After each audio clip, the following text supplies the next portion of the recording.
Hoje eu faço o último programa de 2023 para mim, meu.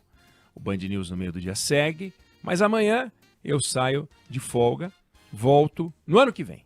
Volto em 2024, volto no dia 3 para mais uma jornada gratificante com você, ouvinte querido, ouvinte querida. E nesse nosso espaço de todos os dias, eu procuro sempre discutir um assunto de interesse geral, sempre de olho na política, na economia, assuntos internacionais, assuntos com repercussão na nossa vida prática, sempre procurando um olhar mais racional sobre temas que muitas vezes o Brasil acaba discutindo de maneira emocional, né? Só que nessa última conversa de 2023, que a gente tem nesse espaço, que eu acho que é um privilégio para mim, essa conversa com você, eu queria compartilhar uma experiência de transformação. Uma experiência de transformação que me emocionou, me emociona até hoje. Eu fiquei em dúvida até se eu deveria contar isso aqui, mas vamos em frente. O Band News no meio do dia é um espaço tão especial para mim que eu achei que se eu vivi uma experiência bacana, forte de transformação, não seria nem justo não contar para você. E você teve e ainda tem, né, a chance de abraçar boa parte das pessoas que você ama.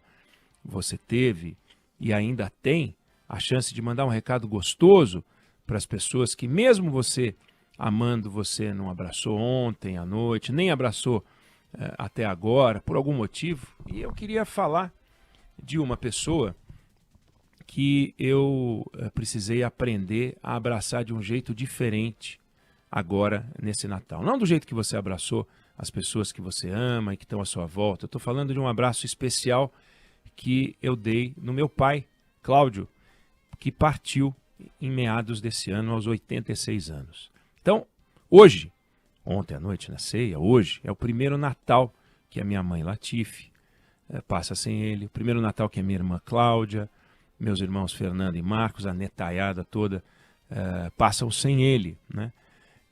Eu conheço muita gente espiritualizada, eu admiro isso. Eu conheço muita gente que acredita em vidas passadas, admiro também. Conheço muita gente religiosa, também eu admiro. Não é o meu caso. Eu não sou das pessoas mais espiritualizadas, eu não acredito em vidas passadas, também não sou religioso, mas eu acredito que as pessoas que partiram, elas deixam mensagens cotidianas. Por quê?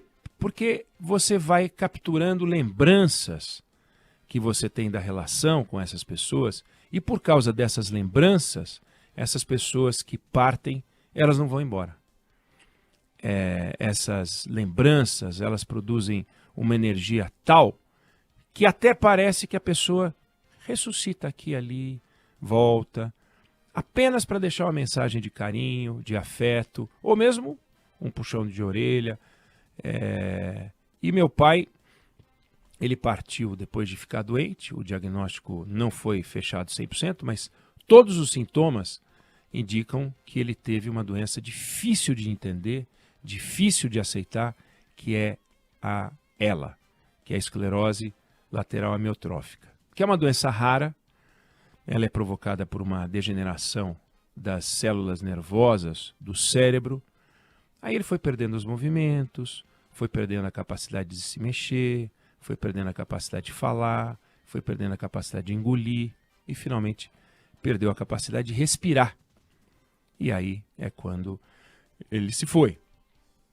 E essa perda, para mim, é uma marca especial, porque o meu pai e eu, ao longo da vida, a gente não foi pessoas, né, que viviam próximas, exemplos de pai e filho próximos.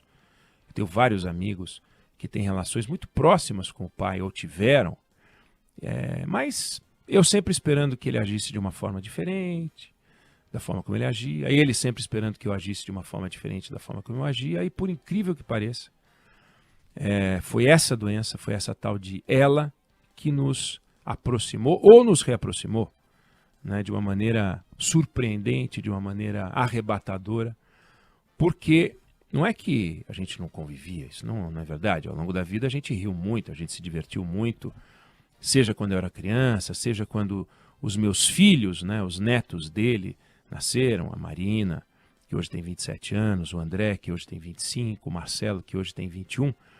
Mas essa tal de expectativa, de parte a parte, dele querendo que eu agisse diferente, e a minha expectativa querendo que ele agisse também de uma forma diferente, comprometia a relação, atrapalhava a relação, gerava um ruído na relação. Eu sei que ele me admirava e me respeitava, que gostava de mim muito. Eu sentia isso, eu sei que eu admirava e o respeitava, eu admiro e respeito até hoje, e gosto dele, mas essa expectativa que a gente alimentava um do outro, querendo modificar o outro, ou querendo que o outro se modificasse do jeito que a gente queria, consumia o nosso tempo, consumia a nossa energia, e uma relação que poderia ser uma relação leve, ela continha uma tensão que não era legal. E era difícil fazer diferente. Não é que eu não me esforçava, ou ele não se esforçava, mas para mudar, um dos dois precisava fazer alguma coisa diferente, fazer um gesto. E quem fez esse gesto foi o meu pai. Por isso que eu digo que é uma experiência de transformação. Meu pai, doente, fez o gesto. E deu ao filho, que não estava doente, mas estava contaminado, uma grande lição. E é isso que eu quero compartilhar, porque é um ensinamento que ele me proporcionou, essa tal experiência de transformação tardia, poderia ter sido muito mais cedo, da minha parte, ou da dele, eventualmente, mas intensa. Um certo dia, no final do ano passado, eu recebi uma mensagem do meu pai pelo celular. Não era uma mensagem com coisas objetivas, com algum recado.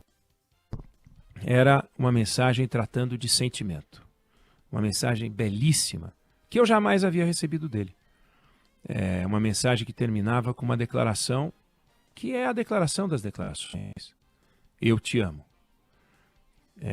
Eu não me lembro de ter ouvido meu pai falar isso em momento algum dele dizer que me amava. Né? Eu não me lembro de ter dito a ele essa mesma frase.